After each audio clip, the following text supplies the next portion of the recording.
Bueno, ¿cómo están? Buenos días o buenas noches, depende de cuándo lo escuchen. Bienvenidos una vez más al podcast de Espacio San José, esta propuesta de evangelización que les vamos trayendo todos los viernes, medianamente en lo posible, una propuesta para profundizar en la fe. Y veníamos hablando hace unos encuentros, por un lado, de la sencillez, de la búsqueda de ser sencillos para encontrarnos con las propuestas de Dios, y por otro lado de la búsqueda de ser libres como Dios nos propone, ¿no? Decíamos que la libertad es uno de los primeros regalos que nos hace Dios. Y veníamos hablando de las esclavitudes también, ¿no? De las cosas que nos vuelven esclavos y no nos permiten ser plenamente nosotros mismos. Hablábamos la otra vez que a veces hay grupos de amigos, grupos de pares, a los cuales nos encontramos muchas veces atados y no podemos salir adelante, no podemos hacer proceso para caminar a la santidad. Las esclavitudes pueden ser de cualquier forma, pero particularmente muchas veces son esclavitudes emocionales, ¿no? No solamente hay esclavitudes, la droga, el alcohol y esas que son por ahí las más comunes de nombrar, sino que muchas veces las esclavitudes son emocionales y a veces sucede también adentro de nuestra amada iglesia. Puede darse este tipo de situaciones, ¿no? Por ejemplo, cuando Dios nos llama a misionar, a evangelizar, pero seguimos atados a una parroquia que se quedó vacía o cuyo párroco no tiene ánimos para realizar cosas nuevas, ni sale a buscar afuera a los que necesitan conocer a Dios. Muchas veces nos pasa, o a mí al menos me ha pasado, he conocido parroquias las cuales no se renueva, ¿no? No se renueva en el buen sentido, no estoy diciendo una renovación total, estoy hablando de que las tradiciones permanezcan, que permanezca la fe. Bueno, entonces nos puede pasar, ¿no? Como aquel muchacho que una vez se acercó a una parroquia que estaba vacía, que había muy pocos jóvenes porque se habían peleado todos los grupos misioneros. Bueno, se acercó junto a dos amigas y el párroco quiso armar un nuevo grupo de jóvenes, un nuevo grupo misionero en lo posible, y empezó a darles fotocopias, ¿no? Apuntes de teología para que leyeran de una semana a otra. Claro, al poco tiempo estos jóvenes desistieron de la propuesta, porque no era para nada atractiva, ¿no? Era un sacerdote que tal vez daba muy buena cátedra en una facultad, o le hubiera dado una buena cátedra en la facultad, pero para un grupo de jóvenes era algo totalmente descolocado, ¿no? No había vitalidad de comunidad juvenil, de parroquia. Y ojo que la vitalidad juvenil, y no me quiero ir por las ramas porque de eso podremos hablar en otro podcast o en otro programa, pero no hablo de hacer poco, ¿no? No hablo de que la fe joven sea solamente hacer poco. De hecho, casi que eso no tiene nada que ver con la fe joven, ¿no? Puede ser una ocasión, pero la fe joven va por otro lado, va por un encuentro verdadero con la persona de Cristo, como decía Benedicto XVI, que es ahí cuando se convierte nuestra vida. Entonces yo si leo un apunte, leo dos apuntes y no me convierte la vida porque no me encontré con Jesús, de nada me sirve. Bueno, uno a veces también se queda esclavo de viejos espacios de iglesia a los que uno concurrió cuando era chico, cuando era adolescente, y sin embargo están más muertos que resucitados, ¿no?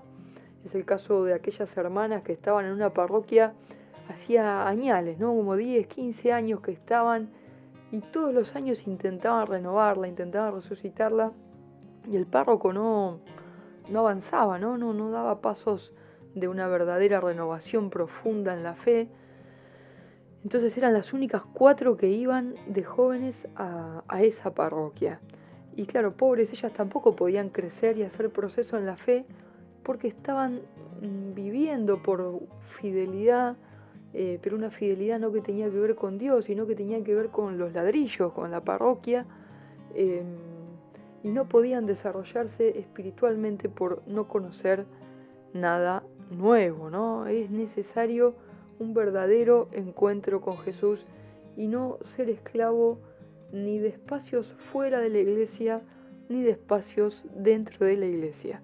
¿no? A veces nos puede pasar también en la parroquia del barrio, el sacerdote no le gusta dar homilías, da homilía cortita, y no digo de mi barrio, estoy diciendo que puede pasar en un barrio que a algún sacerdote no le guste dar la homilía, no da la homilía en la semana, los domingos la da tirada de los pelos.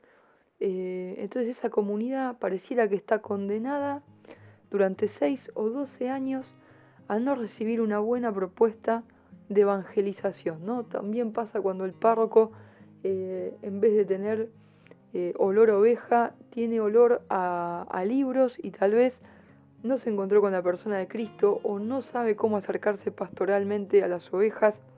La cuestión es que el corazón de la oveja está cada vez más lejos de Jesús. Y esto no es una crítica exclusiva, que me perdonen mis amigos sacerdotes, que tengo un montón y por ahí me están escuchando. Digo, nos puede pasar como catequistas, nos puede pasar. Yo el otro día fui a una parroquia a la cual nunca voy, la verdad, pero como habían cambiado al sacerdote y había un sacerdote que yo conocía y justo pasaba por la puerta, fui a misa a esa parroquia y miren lo que me pasó. La mujer que guiaba la misa me dice, ¿querés leer una de las lecturas? Y yo le digo, sí, claro, por supuesto, me encantaría, me encanta leer las lecturas de la misa. Entonces me da un salmo. Y después me dice, no, ¿sabes qué? El salmo no lo leas, porque el salmo lo leemos mejor las mujeres, me dice, y los varones no. Y yo me quedé helado, digo, bueno, yo tengo un camino de fe, tengo muchos años de camino, y una persona así no me va a quitar la fe, ¿no? Pero un iniciado, son estas las personas que a veces terminan alejando, ¿no? O en una crisis de fe terminan alejando. Después finalmente me permitió leer el salmo porque no había otra persona que la quisiera leer. Otra señora se acercó a decirme que lo había leído muy lindo. Pero digo, ¿qué nos pasa cuando hay personas o personajes que se enquistan en un determinado espacio de iglesia y los que estamos adentro nos volvemos esclavos, ¿no? A veces puede pasar, ¿no? Un espacio de iglesia, un movimiento, una parroquia, que el coordinador general hace como este sacerdote, está 6, 12 años ahí y todo es a imagen del coordinador o de la coordinadora y no imagen de Cristo, ¿no? Entonces no permite que Cristo penetre en ese lugar, que Cristo penetre en el corazón de las personas.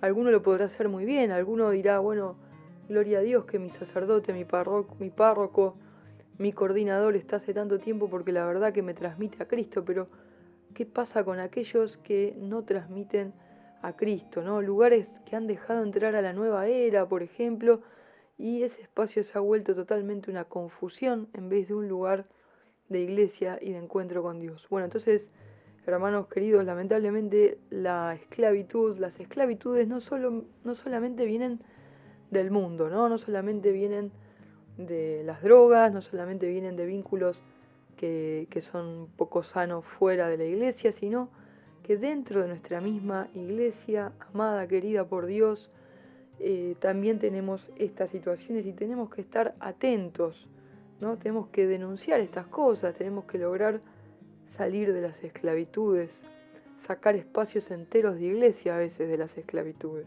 Moisés nació y fue criado en Egipto, ¿no? Estábamos todo esto hablando del Éxodo, veníamos hablando del Éxodo. Moisés nació y fue criado en Egipto, pero en un momento tuvo que elegir y se animó a seguir a Dios y sus propuestas. Dios lo llamó desde la zarza ardiente, desde un lugar sagrado. Dios también te llama a vos por tu nombre desde un lugar sagrado que es la Madre Iglesia, ¿no? Todos tuvimos nuestros grandes Egiptos y a veces nos vuelven a esclavizar Egiptos menores. Quizás logramos sanar las heridas con nuestras familias de origen, que muchas veces ahí hay pequeñas o grandes esclavitudes. Quizás elegimos un buen grupo de amigos que cree las mismas cosas que nosotros, en mayor o menor medida, obviamente. Puede que nos hayamos casado o algunos haya ordenado sacerdote y aparecen nuevas dificultades. Sin embargo, no nos tenemos que desalentar. Dios nos acompaña siempre y nos promete, como dice en su palabra, vida en abundancia. No solo en la eternidad, ¿no? Vida en abundancia desde acá. Y la vida en abundancia se da en la medida que nos animamos a seguir a Dios, a decirle que sí y a tomar decisiones de libertad. A veces se habla de la verdadera libertad y de la falsa libertad, pero la libertad es en esencia siempre verdadera y viene de Dios. Lo que se conoce como falsa libertad es lo que antes conocíamos como libertinaje, ¿se acuerdan? Y nos lleva a la esclavitud del desamor. Yo me acuerdo que cuando éramos chicos en la escuela primaria en los 90 se diferenciaba muy bien lo que era libertad y lo que era libertinaje. Estoy hablando de una escuela pública a la cual yo fui, que estaba muy en comunión con la iglesia del barrio y decían lo que era la diferencia entre libertad y libertinaje, ¿no? El mal uso de la libertad es el libertinaje.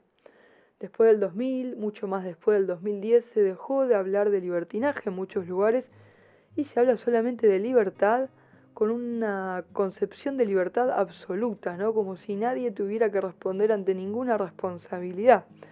Decíamos que la vida era el primer regalo de Dios, la libertad el segundo y la responsabilidad el tercero para saber qué hacer con las demás cosas.